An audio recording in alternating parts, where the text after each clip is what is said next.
السلام علیکم ورحمۃ اللہ وبرکاتہ۔ الحمد للہ رب العالمین والصلاة والسلام علی سید المرسلین نبینا محمد وآلہ وصحبہ اجمعین ومن تبعہم بإحسان الی یوم الدین، اما بعد۔ اعوذ باللہ من الشیطان الرجیم، بسم اللہ الرحمن الرحیم۔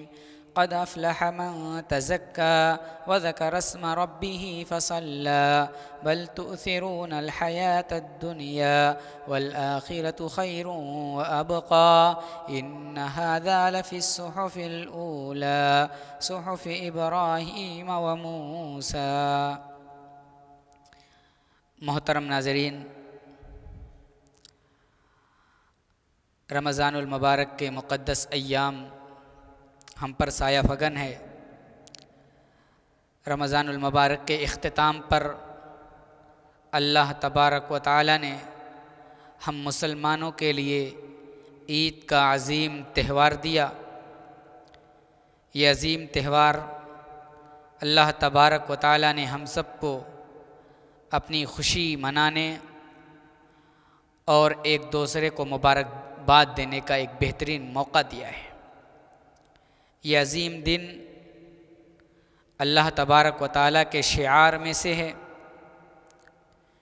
اس دن اللہ تبارک و تعالیٰ نے مسلمانوں کو ایک عظیم خوشی دی ہے، اور یہ دن مسلمانوں کے دو عظیم تہوار میں سے ایک تہوار ہے۔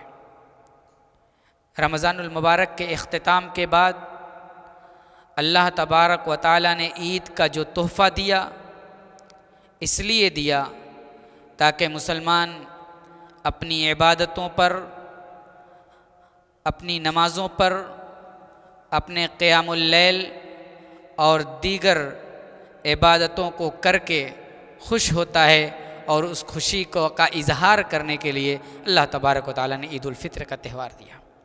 محترم ناظرین، اس عید الفطر کے تہوار پر بھی اللہ تبارک و تعالیٰ کے احکام اور نبی کریم صلی اللہ علیہ وسلم کی سنت کو نہیں بھولنا چاہیے۔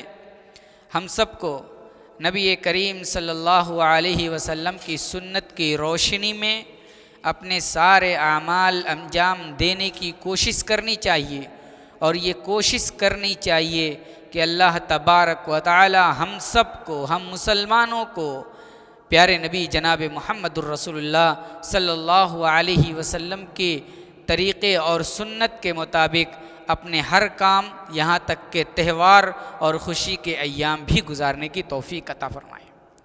محترم ناظرین، رمضان المبارک کا جیسے ہی اختتام ہوتا ہے، عید الفطر کا چاند ہوتا ہے، تو مسلمانوں کے اندر ایک خوشی کی لہر دوڑ جاتی ہے، ایک خوشی محسوس ہوتی ہے کہ اللہ تبارک و تعالیٰ نے اپنی عبادت کے بدلے، روزہ اور صوم کے بدلے، قیام اللیل کے بدلے ایک عظیم تہوار دیا ہے۔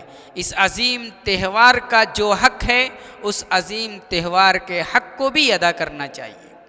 محترم ناظرین، چاند عید الفطر کا دیکھیں، چاند دیکھ کر کے اللہ رب العالمین کا شکر ادا کریں، اور چاند دیکھنے کی جو دعا پیارے نبی صلی اللہ علیہ وسلم نے سکھلائی ہے، اللہم اہلہ علینا بالامن والایمان والسلامت والاسلام، یہ دعا کہ اے اللہ یہ چاند کو امن و سلامتی والا چاند بنا دیں، چاند دیکھ کر کے یہ دعا کرنی چاہیے۔ اور جب عید کا چاند دیکھ لیں تو عید کا چاند دیکھنے کے بعد سے ہی تکبیر و تحلیل میں مشغول ہو جائیں، کیونکہ یہ سنت ہے۔ اور اللہ تبارک و تعالیٰ قرآن مقدس کے اندر ارشاد فرماتا ہے، یرید اللہ بکم الیسر ولا یرید بکم العسر ولتکملوا العدۃ ولتکبروا اللہ علی ما ہداکم ولعلکم تشکرون۔ یرید اللہ بکم العسر، یرید اللہ بکم الیسر ولا یرید بکم العسر۔ اللہ تبارک و تعالی تمہارے ساتھ آسانی کرنا چاہتا ہے، تمہارے ساتھ مشکلات نہیں کرنا چاہتا۔ یرید اللہ بکم الیسر ولا یرید بکم العسر، تمہارے ساتھ تنگی نہیں کرنا چاہتا ہے، ولتکملوا العدۃ ولتکبروا اللہ، وَلِتُكْمِلُوا الْعِدَّةَ، اور چاہیے کہ تم لوگ تعداد کو مکمل کرو، وَلِتُكَبِّرُوا اللَّهَ عَلَى مَا هَدَاكُمْ، اور اللہ تبارک و تعالیٰ کی تکبیر اور تحلیل بیان کرو، وَلِتُكَبِّرُوا اللَّهَ عَلَى مَا هَدَاكُمْ وَلَعَلَّكُمْ تَشْكُرُونَ، اور تم لوگ اللہ رب العالمین کا شکر ادا کرو، وَلِتُكَبِّرُوا اللَّهَ عَلَى مَا هَدَاكُمْ وَلَعَلَّكُمْ تَشْكُرُونَ، اللہ تبارک و تعالیٰ کی تکبیر اور تحلیل بیان کرنی چاہیے، اور یہ تکبیر اور تحلیل نماز عید الفطر کے اختتام تک بیان کرتے رہنا چاہیے، تکبیر پڑھتے رہنا چاہیے، یہ عید الفطر کے آداب میں سے ایک ادب ہے۔ محترم ناظرین، عید الفطر کا چاند ہونے کے بعد ہمیں اپنے مسکین، غریب، لاچار اور جو حقدار ہیں ان حقدار تک صدقہ فطر پہنچانا چاہیے۔ اللہ کے نبی نے فرمایا من اداها قبل الصلاة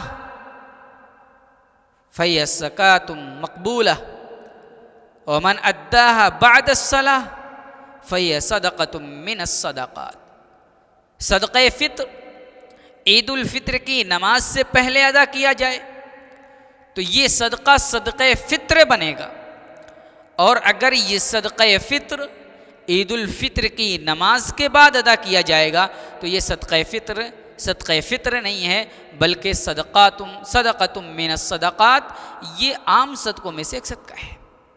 تو صدقہ فطر عید الفطر کی نماز سے پہلے ادا کیا جائے۔ اچھا، عید الفطر کی نماز کی تیاری کرنی ہے تو ہم عید الفطر کی نماز کی تیاری کے لیے سب سے پہلے غسل کریں، اپنے بدن کو صاف کریں۔ اللہ کے نبی صلی اللہ علیہ وسلم فرماتے ہیں ان هذا یوم عید جعلہ اللہ للمسلمین فمن جاء الى الجمعہ فلیغتسل وان کان طیب فلیمس منہ وعلیکم بالسواک، یہ ابن ماجہ کی روایت ہے۔ اللہ کے نبی صلی اللہ علیہ وسلم نے جمعہ کے تعلق سے فرمایا ان ھذا یوم عید، یہ عید کا دن ہے، جعلہ اللہ للمسلمین، اللہ تبارک و تعالیٰ نے مسلمانوں کو یہ دن عید کا دن بنایا ہے۔ فمن جاء الی الجمعہ، تو جو شخص جمعہ پالے تو اسے چاہیے کہ غسل کرے اور خوشبو وغیرہ میسر ہو تو خوشبو وغیرہ مل لے اور اس دن سواک اور مسواک بھی کرے۔ تو سنت یہ ہے جمعہ کے دن مسواک کرے، خوشبو لگائے اور غسل کرے۔ جب جمعہ کے دن جو اللہ تبارک و تعالیٰ نے ہفتے کی عید قرار دی، اس دن اللہ کے نبی صلی اللہ علیہ وسلم نے یہ اہتمام کیا تو ہماری عید جو سال کی ایک عید ہے جسے اللہ تبارک و تعالیٰ نے تہوار بنایا ہے، اس دن تو لازمی ہے کہ ہم غسل کریں، خوشبو لگائیں اور مسواک کریں۔ حضرت ابن عمر رضی اللہ تعالیٰ عنہ کا عمل یہ تھا کہ وہ ہر عید کے دن غسل کیا کرتے تھے، عید کے دن غسل کیا کرتے تھے۔ تو ہم مسلمان اگر کسی طرح سے کوئی عذر نہیں ہے تو ہمیں غسل کرنا چاہیے۔ عید کے دن کا دوسرا ادب یہ ہے کہ عید کے روز اچھے کپڑے پہنیں، جو میسر ہو وہ میں اچھا سے اچھا کپڑا پہننے کی کوشش کریں، کیونکہ یہ سال کی ایک عید ہے، یہ ہمارے تہوار کا دن ہے۔ اللہ کے نبی صلی اللہ علیہ وسلم بھی اس کا اہتمام کیا کرتے تھے۔ عن ابن عباس رضی اللہ تعالی عنہ قال عن ابن عباس رضی اللہ تعالی عنہ کان رسول اللہ صلی اللہ علیہ وسلم یلبس یوم العید بردۃ حمراء، یہ سلسلۃ الاحادیث الصحیحہ کے اندر علامہ البانی نے ذکر کیا ہے، کہتے ہیں کہ اللہ کے نبی صلی اللہ علیہ وسلم عید کے دن بردۃ حمراء، سرخ رنگ کی چادر اوڑھتے تھے، سرخ رنگ کا جوڑا پہنتے تھے۔ تو اللہ کے نبی صلی اللہ علیہ وسلم عید کے دن بہترین کپڑے پہننے کا اہتمام کیا کرتے تھے۔ عید الفطر کے دن کا تیسرا ادب یہ ہے کہ آدمی عید کی نماز کے جانے سے پہلے تاک، کھجور کھا کر کے جائے یا کوئی میٹھی چیز کھا کر کے جائے۔ حدیث کے الفاظ ہیں، انس بن مالک رضی اللہ تعالیٰ عنہ راوی حدیث سے کہتے ہیں کان رسول اللہ صلی اللہ علیہ وسلم لا یغدو یوم الفطرۃ حتی یأکل تمرات ویأکلہن وطرا۔ یہ حدیث بخاری کی ہے کہ اللہ کے نبی صلی اللہ علیہ وسلم عید کے دن، عید سے نکلنے سے پہلے، عید کی نماز کے لیے نکلنے سے پہلے اللہ کے نبی صلی اللہ علیہ وسلم کھجور کھایا کرتے تھے، وہ بھی تاک کھایا کرتے تھے۔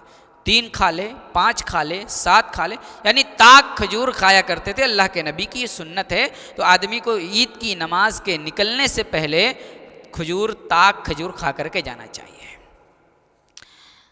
مستحب اور بہتر یہ ہے کہ آدمی عید کی نماز کے لیے پیدل جائے اور پیدل واپس آئے، مستحب ہے۔ اگر آدمی جا سکتا ہے، ممکن ہو تو پیدل جانا چاہیے۔ عن ابن عمر رضی اللہ تعالی عنہ قال ان النبي صلی اللہ علیہ وسلم كان يخرج الى العید ماشیا ويرجع ماشیا۔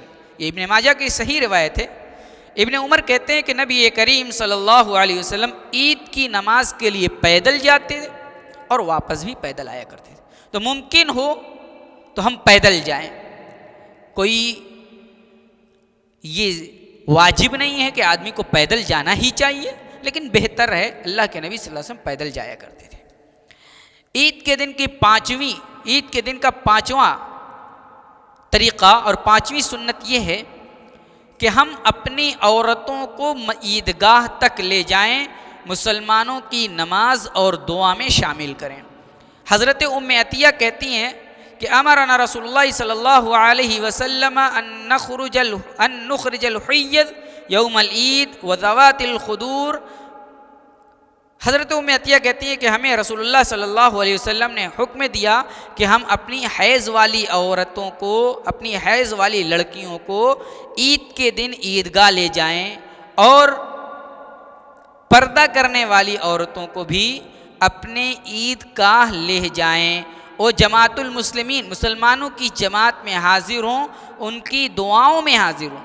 وَتَعْتَزِلُ الْحِيَّضَ عَنْ مُصَلَّاهُنَّ، لیکن حیض والی عورتیں مصلی سے، نماز پڑھنے کی جگہ سے الگ رہیں، الگ ہو جائیں، کوئی سائیڈ میں ہو جائیں۔ حضرت ام عطیہ کہتی ہیں کہ ایک عورت کہنے لگی اے اللہ کے رسول احدانا لیس لہا جلباب، ہم میں سے بہت سی عورتیں ایسی ہیں جن کے پاس جلباب اور اوڑھنی وغیرہ نہیں ہے، دوپٹے وغیرہ نہیں ہیں۔ اللہ کے نبی نے فرمایا اسے چاہیے کہ وہ اپنے دوست اور اپنی سہیلی کے دوپٹے اور چادر میں لپٹ کر کے جائیں۔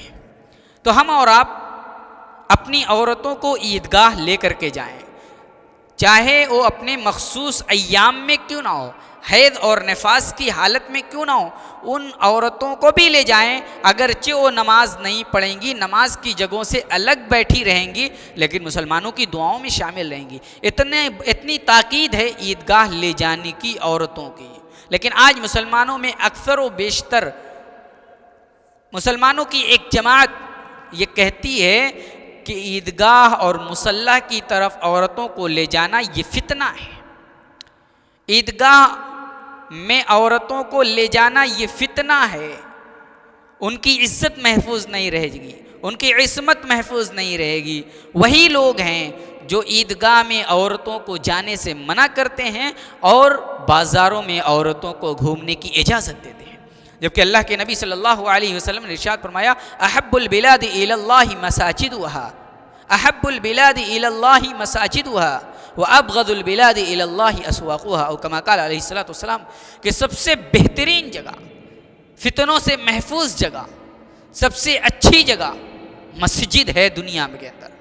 سب سے بہترین جگہ اللہ کو جو محبوب ہے وہ مسجد ہے، اور سب سے بری جگہ وہ ہے جو بازار ہے، بازار میں عورتیں ٹہلیں، یہ سب سے بری جگہ ہے۔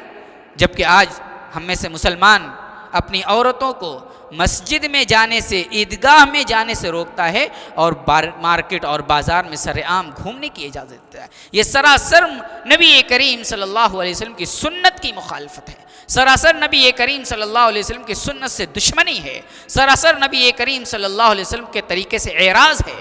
ہاں، ہم بھی ان عورتوں کو منع کرتے ہیں جو عورتیں عیدگاہ جائیں بہت زیادہ میک اپ کر کے نہ جائیں، بہت زیادہ ایسے کنگن اور ایسے زیورات پہن کر کے نہ جائیں جو زیورات چلنے پر بجتے ہوں، چلنے پر آواز کرتے ہوں، ایسی چیزیں پہن کر کے نہ جائیں، سادے جائیں، بالکل سادی جائیں، میک اپ بہت زیادہ نہ ہو، بالکل شرعی طور پر شریعت کی حدود میں رہتے ہوئے جائیں۔ ایسی ہم عورتوں کو ایسے بن کر کے جانے سے جس میں شریعت کی حدود کی پامالی ہوتی ہو منع کرتے ہیں، لیکن عورتوں کو شریعت کی حدود میں رہ کر کے اسے عیدگاہ لے جاتے ہیں، کیونکہ نبی کریم صلی اللہ علیہ وسلم کی اجازت ہے اور نبی کریم صلی اللہ علیہ وسلم نے تاکیدی حکم دیا ہے۔ تو یہ ہے 5ویں سنت اللہ کے نبی صلی اللہ علیہ وسلم کی۔ نبی کریم صلی اللہ علیہ وسلم کی 6ٹھی سنت یہ ہے کہ نماز سے پہلے خطبہ دیں اور نماز کے بعد خطبہ دیا جائے، نماز سے پہلے خطبہ نہیں ہے۔ نماز پڑھ کر کے عید الفطر کی نماز ہو جائے اس کے بعد خطبہ دینا مسنون ہے۔ ہمارے کچھ بھائی ایسے ہیں جو نماز سے پہلے خطبہ دیتے ہیں پھر اس کے بعد نماز پڑھتے ہیں، جبکہ یہ سراسر نبی کریم صلی اللہ علیہ وسلم کی سنت کی مخالفت ہے۔ حضرت ابن عمر کہتے ہیں کہ کان رسول اللہ صلی اللہ علیہ وسلم و ابو بکر و عمر یصلون العید قبل الخطبہ، متفق علیہ۔ اللہ کے نبی صلی اللہ علیہ وسلم، ابو بکر اور عمر رضی اللہ تعالی عنہما یہ خطبہ سے پہلے نماز ادا کیا کرتے تھے۔ عید الفطر کی نماز خطبے سے پہلے ادا کیا کرتے تھے، یعنی نماز پڑھنے کے بعد خطبہ دیا کرتے تھے۔ ایک سنت اور ہے، ایک طریقہ اور ہے کہ نماز سے عید کے بعد آدمی ایک دوسرے کو بدھائی دے سکتا ہے، ایک دوسرے کے اعمال کی قبولیت کی دعا کر سکتا ہے، تقبل اللہ منا و منکا کے الفاظ ایک دوسرے سے کہہ سکتا ہے۔ حضرت جبیر ابن نذیر کہتے ہیں کان اصحاب رسول اللہ صلی اللہ علیہ وسلم اذا التقوا یوم العید یقول بعضهم لبعض تقبل اللہ منا و منکا۔ اس حدیث کو حافظ ابن حجر رحمۃ اللہ علیہ نے فتح الباری کے اندر ذکر کیا ہے۔ حضرت جبیر ابن نذیر کہتے ہیں کہ رسول اللہ صلی اللہ علیہ وسلم کے اصحاب جو تھے جب عید کے دن ایک دوسرے سے ملتے تھے تو کہتے تھے تقبل اللہ منا و منک، اے اللہ تو ہم سے تقبل اللہ منا و منکا، اللہ قبول کرے ہمارے نیک اعمال کو اور تمہارے نیک اعمال کو۔ ایک دوسرے کے اعمال کی قبولیت کی دعا کرتے تھے، تقبل اللہ منا و منک، کہ اللہ ہمارے اور تمہارے نیک اعمال کو قبول کرے۔ عیدگاہ جانے کی ایک سنت اور یہ ہے کہ عیدگاہ ایک راستے سے جائے اور دوسرے راستے سے واپس آئے۔ جابر بن عبداللہ کہتے ہیں کان نبی صلی اللہ علیہ وسلم اذا کان یوم عید خالف الطریق، بخاری کی روایت ہے کہ ابن عمر کہتے ہیں کہ اللہ کے نبی صلی اللہ علیہ وسلم ایک راستے سے جایا کرتے تھے، دوسرے راستے سے واپس آیا کرتے تھے۔ ایک راستے سے آدمی جائے اور دوسرا راستے سے واپس آئے، یعنی راستے کو چینج کر کے، راستے کو تبدیل کر کے آئے اور جائے، یہ بھی نبی کی سنت ہے۔ عید کے دن نبی کی سنت ایک یہ بھی ہے کہ عید کی نماز میں 12 تکبیریں مسنون ہیں۔ پہلی رکعت میں قرات سے پہلے 7 اور دوسری رکعت میں قرات سے پہلے 5 تکبیریں کہنی چاہیے۔ یہ حدیث موطا امام مالک کے اندر ہے۔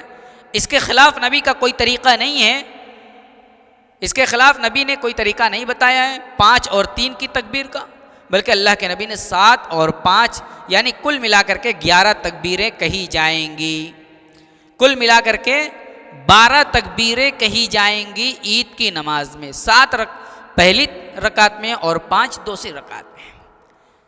نماز عید سے پہلے یا بعد کوئی سنت یا نفل نماز نہیں ہے۔ عیدگاہ میں آدمی جائے اور نفل اور سنت نماز پڑھے، ایسا کوئی ثبوت نہیں ہے۔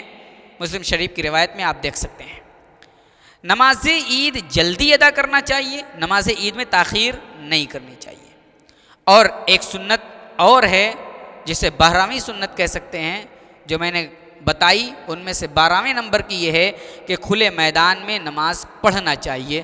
عیدگاہ کھلے میدان میں بنانی چاہیے، عام علاقوں سے ہٹ کر کے دور کھلے میدان میں پڑھنا چاہیے۔ نبی کریم صلی اللہ علیہ وسلم کی یہی سنت ہے، لہذا ہم اس سنت کی، ان تمام سنت کی ادائیگی عید کی نماز کے لیے کریں۔ اور یہ بھی یاد رکھیں عید کی نماز پڑھنے کے بعد ہم بالکل آزاد نہیں ہو جاتے کہ اب ہم آزاد ہو گئے، عید کا تہوار جس طرح چاہیں اپنی مرضی کے مطابق گزاریں، منائیں، بلکہ عید کا تہوار بھی شریعت کی حد میں رہ کر کے منانا ہے، عید کا تہوار بھی شریعت کے حدود میں رہ کر کے منانا ہے۔ کوئی گندے کام نہیں کرنے ہیں، فحش کام نہیں کرنے ہیں، غلط کام نہیں کرنے ہیں، غلط ویڈیوز نہیں دیکھنے ہیں، بلکہ شریعت کی حدود میں رہ کر کے ہم اپنے تہوار کو منائیں تو یہ تہوار کا منانا بھی ہمارے لیے باعث اجر ہوگا۔ اللہ تعالی ہم سب کو اپنے ہر اعمال سنت کے مطابق ادا کرنے کی توفیق عطا فرما۔ السلام علیکم ورحمۃ اللہ۔